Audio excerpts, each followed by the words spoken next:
Добар ден, почитувани.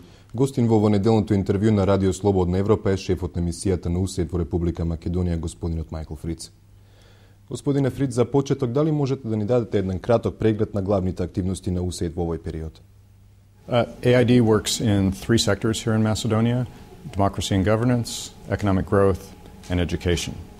And in those three sectors, we have different projects that focus on certain areas. In democracy and governance, we work on decentralization, working with ZELs and other local governments. We work on court reform, primarily through the implementation of an automated case management system that is now installed in all the courts in Macedonia, plus obviously a lot of training. And we work with civil society in terms of trying to have civil society play an appropriate role with in their role with government, and also providing services to citizens. And we also focus a lot on the policy environment for business to try and make Macedonia a more business-friendly environment. УСАИД има програми за поддршка на економскиот раст и развој, работи заедно со македонската влада. Но во изминатиот период има поплаки од приватниот сектор и забелешки на експерти дека притисокот врз приватните фирми се зголемува. Дали владата го истиснува приватниот сектор? The entrepreneurs that we work with, I think, would be successful in almost any environment. They're dedicated to their products and to making their companies competitive on a regional basis. So we're seeing some success. Obviously, we've been in an economic downturn, and that economic downturn is definitely adversely affecting most companies within Macedonia. So I would say that, yes, government can always do more and can facilitate the process.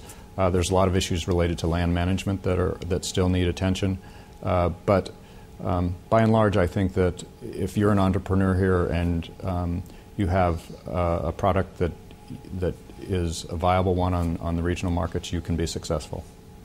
Од 2001 година УСАИД е активен во образованието со мултиетнички програми. Сепак евидентно е во изминатиот период дека се создаваат мултиетнички тензии во образованието. Што може да се направи за да се намалат овие тензии?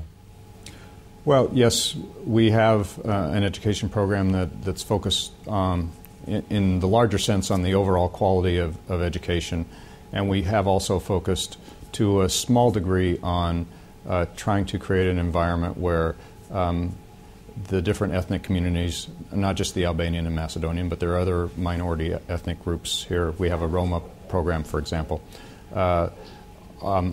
are better able to work together, to have activities together, and to actually experience each other as individuals rather than as stereotypes, in order to improve how they get along in their daily lives.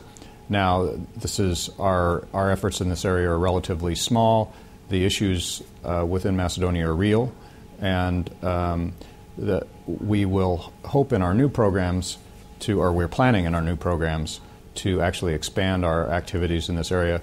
OSCE obviously is very active in this area as well, and they have a policy paper that the government we hope will adopt soon, which will provide a roadmap for how to deal with some of the issues that schools in interethnic communities face right now. Како што веќе напоменавте, имате многу инвестирано во опрема, во компјутери и така натаму. Сепак, дали нашите професори се подготвени да ги имплементираат овие нови технологии и да имплементираат нови методи во образованието? Well, I think that there's investment in the education system in Macedonia has suffered for the last 20-25 years, and it's going to take some time for both the curriculum to catch up with what's needed in the current international environment, and it's also going to take some time for the teachers to develop the skills to prepare their students to be competitive for the new workforce. And so there are some gaps definitely that need to be met there. We do feel that given the adequate time to work with the teachers and actually having the classroom set up in good learning environments, that we can succeed in providing a better environment for children to learn, and therefore to succeed in both in their lives personally and professionally. Now, investments in education take many years to pay off, so this is not you're not going to see this change producing significant results in the short run. УСАИД има инвестирано кон зголемување на довербата на македонските граѓани во институциите на системот. Како се напредува кон остварувањето на оваа цел?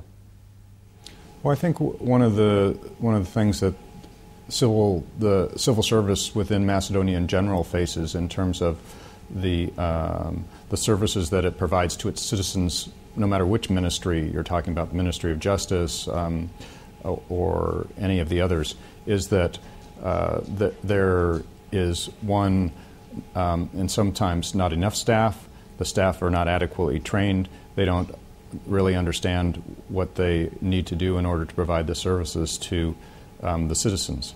I mentioned earlier in the judicial system we've set up a case management system, so it automatically assigns cases. It automatically does reporting, which in the past from some of the courts I've visited used to take them days to prepare reports. Now it can be done in a few minutes automatically.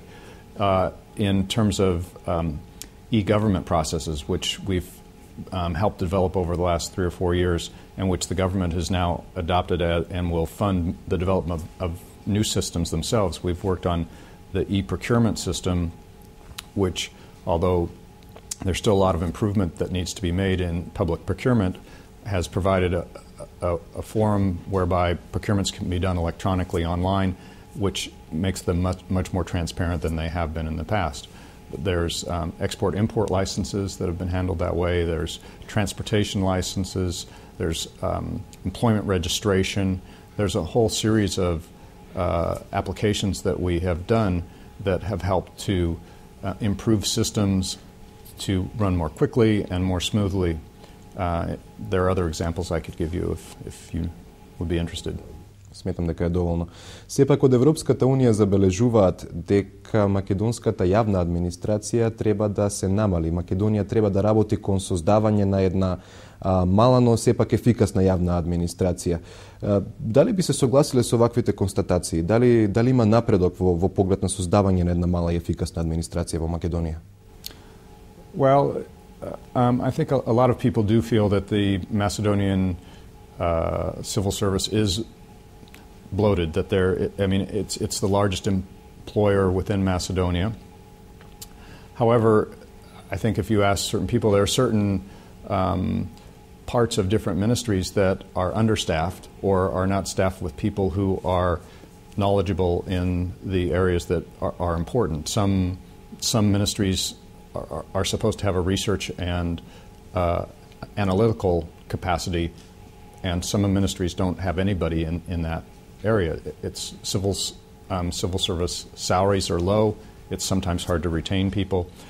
In the past, when there's been changes of government or changes of ministers, there have been major changes in staffing within ministries, which has disrupted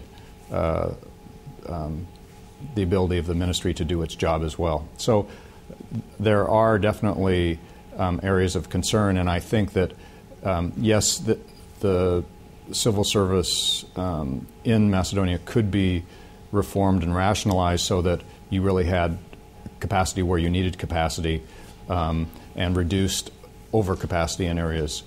But that's a huge and very politically sensitive issue to tackle. Господине Фриц, ви благодарам. Тоа беше се за ова издание на неделното интервју на Радио Слободна Европа, повторна средба за 7 дена.